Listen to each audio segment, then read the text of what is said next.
Rajkot TRP game zone અગ્નિકાંડ ઘટનાને એક અઠવાડિયા જેટલો સમય વીતી ગયો છે। મહાનગરપાલિકાની ટીમો દ્વારા શહેરની ખાનગી શાળાઓ, હોસ્પિટલો સહિતની જગ્યા પર ફાયરના સાધનો વિશે ચકાસણી કરવામાં આવી રહી છે, પરંતુ સરકારી કચેરીઓમાં જ દીવા તળે અંધારું હોય તેવું લાગી રહ્યું છે, કેમ કે સરકારી કચેરીઓમાં જ ફાયરના સાધનોનો અભાવ જોવા મળી રહ્યો છે।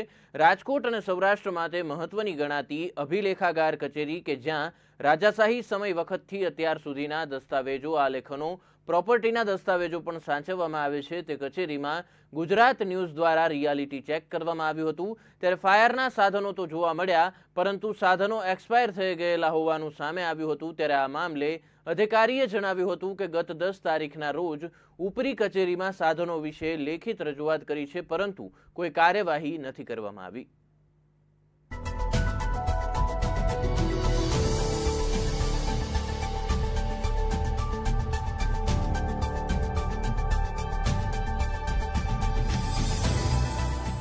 રાજકોટમાં ટીઆરપી ગેમ ઝોનને હજુ ઘટનાને એક અઠવાડિયા જેટલો સમય વીત્યો છે, પરંતુ રાજકોટની મોટાભાગની સરકારી કચેરીઓમાં અગ્નિશામકની જે યંત્રો હોય છે તેની ખામી જોવા મળી હતી અને હાલ આપણે રાજકોટ ખાતે આવેલી અભિગાર લેખા કચેરીની અંદર પહોંચ્યા છીએ। મહત્વની વાત એ છે કે આ કચેરી ન માત્ર રાજકોટ પરંતુ અમરેલી, વડોદરા, સુરેન્દ્રનગર સહિતના અનેક જિલ્લાઓ માટેની અગત્યની આ ઓફિસ છે, કારણ કે અહીં રાજાશાહી વખતથી દસ્તાવેજો છે, જે લેખો હોય છે તેનો અહીં સંગ્રહ કરવામાં આવતો હોય છે। ત્યારે આ જ ઓફિસની અંદર છે તે ફાયર એનઓસી, ફાયરના જે ઇક્વિપમેન્ટ છે તેની ક્યાંક ને ક્યાંક જે છે તે ઝડપી જોવા મળી હતી। મહત્વનું છે કે ફાયરના પૂરતા પ્રમાણમાં સાધનો છે અહીં મૂકવામાં આવ્યા છે, પરંતુ આ સાધનો છે તે તારીખ વહી ગયેલા એટલે કે એક્સપાયર થઈ ગયેલા આ સાધનો છે તે અહીં જોવા મળ્યા છે। મહત્વની વાત એ છે કે અધિકારી સાથે સંપર્ક કરતાં તેમણે જણાવ્યું હતું કે ગત 10મા મહિનાની અંદર જ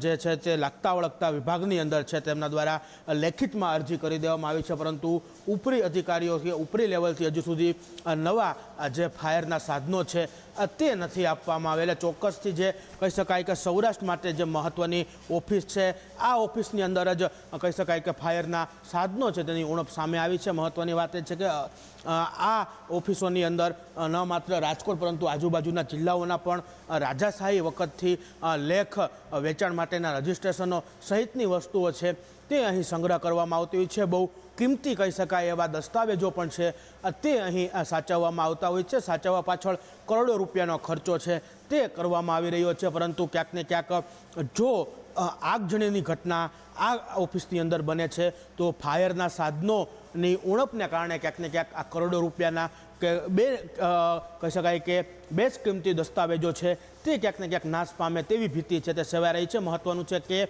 બીજી ડામોર એટલે કે અધિકારી જે કચેરીના અધિકારી છે તેમના દ્વારા તેમના લાગતા વળગતા ઉપરી અધિકારીને ગત 10મા મહિનાની અંદર છે તે ફાયરના સાધનો છે તેને રિફિલિંગ કરવા અને બદલી આપવા માટેની લેખિત અરજી કરવામાં આવી છે, છતાં પણ ઉપરી અધિકારીઓ દ્વારા કોઈ કાર્યવાહી ના કરવામાં આવી હોય તેવું પણ ગુજરાત ન્યૂઝ સાથેની વાતચીતમાં બીજી ડામોર દ્વારા જણાવવામાં આવ્યું છે। મહત્વની વાત એ છે કે અગ્નિકાંડને હજુ એક અઠવાડિયા જેટલો સમય વીત્યો છે, તો સૌરાષ્ટ્રની મોટાભાગની ઓફિસો કહી શકાય કે રાજકોટની મોટાભાગની સરકારી ઓફિસો છે તેમાં ક્યાંક ને ક્યાંક ફાયર સેફ્ટીના સાધનોની ઉણપ જોવા મળી હતી। ત્યારે આ જ અભિલેખાગાર જે કહી શકાય કે ઓફિસ છે તેમની અંદર પણ હાલ જે ફાયરના સાધનો છે તે પૂરતા પ્રમાણમાં મૂકવામાં આવ્યા છે, પરંતુ તમામ જે ફાયર અગ્નિશામક સાધનો છે તેની એક્સપાયરી છે તે થઈ ચૂકી હોવાનું પણ હાલ ગુજરાત ન્યૂઝના કેમેરામાં હાલ સામે આવ્યું છે। કેમેરામેન પ્રવીણ પરમાર સાથે શુભમ ભટ્ટ, ગુજરાત ન્યૂઝ, રાજકોટ।